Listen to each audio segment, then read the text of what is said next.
السلام علیکم ورحمۃ اللہ وبرکاتہ۔ بسم اللہ الرحمن الرحیم۔ اور میں بے ہوش ہو گیا۔ جب مجھے ہوش آیا تو میں نے خود کو پہلے کی بجائے کسی اور کمرے میں پایا۔ ابھی تک میں غنودگی کے عالم میں تھا۔ میں نے اٹھنے کی کوشش کی لیکن مجھ سے ہلا نہ گیا۔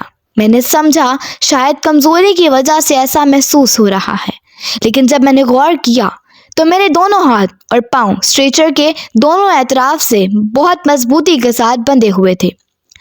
کمرے کا دروازہ کھلا اور اسی ڈاکٹر کے ساتھ چند پولیس اہلکار اندر داخل ہوئے۔ ڈاکٹر اور پولیس والوں کے ایک آفیسر نے آپس میں کوئی بات کی اور اس آفیسر کے علاوہ باقی سب باہر چلے گئے۔ آفیسر، میں نے اس نرس کو نہیں مارا۔ آپ شاید مجھے پاگل سمجھیں گے، لیکن وہ نرس نہیں تھی بلکہ چڑیل تھی جو مجھے مارنا چاہتی تھی۔ وہ میرے آفس میں بھی کام کرتی تھی۔ آپ میرے آفس سے عالیہ نام کی لڑکی کو گرفتار کرائیں۔ آپ پہ سب کچھ آشکار ہو جائے گا۔ میں نے خود کو نارمل رکھنے کی کوشش کرتے ہوئے پولیس والے کو ساری تفصیل بتائی، لیکن اس کے باوجود میری ہڑبڑاہٹ واضح طور پر نظر آ رہی تھی۔ تقریباً 2 گھنٹے تک پولیس والا مجھ سے مختلف قسم کے سوالات کرتا رہا اور اس کے بعد چلا گیا۔ میری تھوڑی ڈھارس بندھی کہ اب عالیہ کی گرفتار ہوتے ہی ساری گتھی سلجھ جائے گی اور مجھے اس ذہنی، نفسیاتی اور جسمانی اذیت سے چھٹکارا ملے گا۔ تقریباً 1.5 گھنٹے بعد پولیس آفیسر دوبارہ آیا۔ اچھا، تو عالیہ کتنے عرصے سے دفتر میں بطور آپ کی پرسنل اسسٹنٹ کے کام کر رہی ہے؟ پولیس آفیسر نے پوچھا۔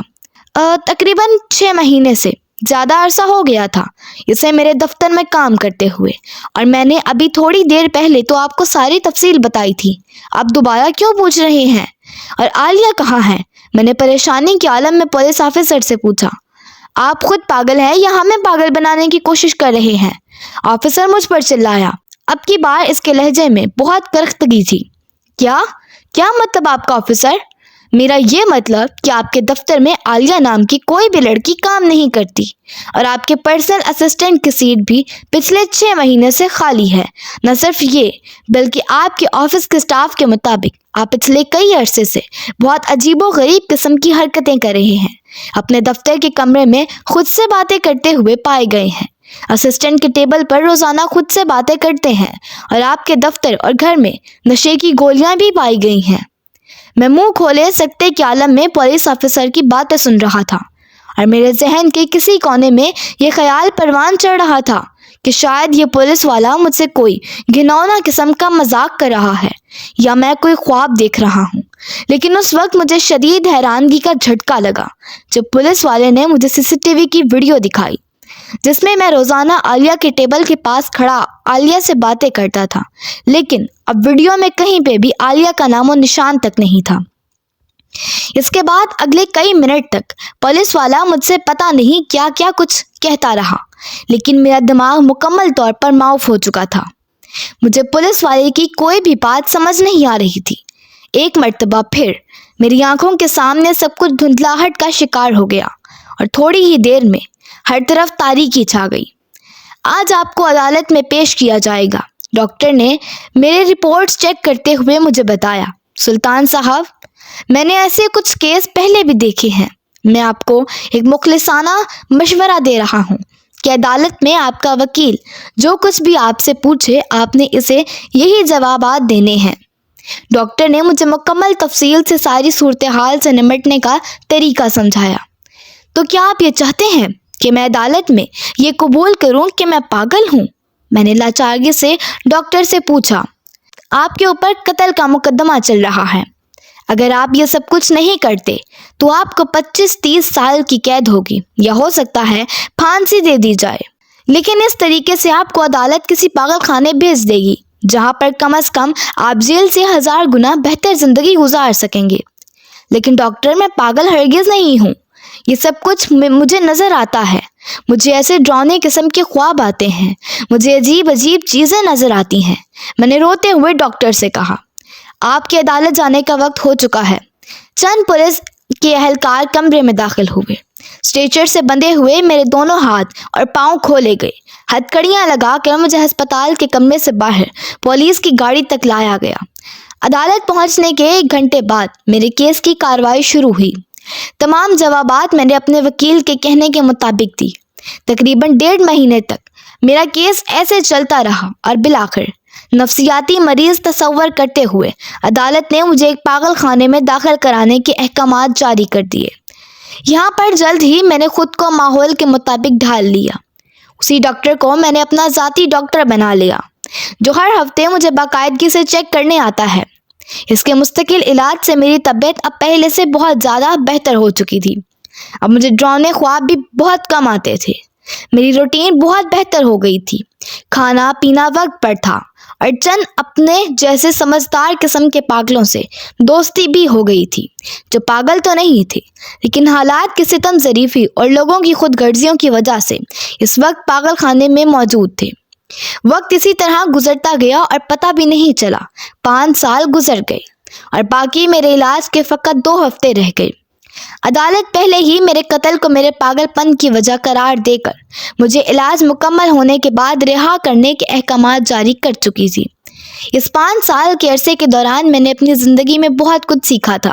اپنے مشاہدات و تجربات کی بنیاد پر اپنے جیسے لوگوں کو ایسی مشکلات سے بچانے کے لیے میں نے ایک کتاب بھی مکمل کر لی تھی، جسے اپنے رہا ہونے کے ساتھ ہی شائع کروانا تھا۔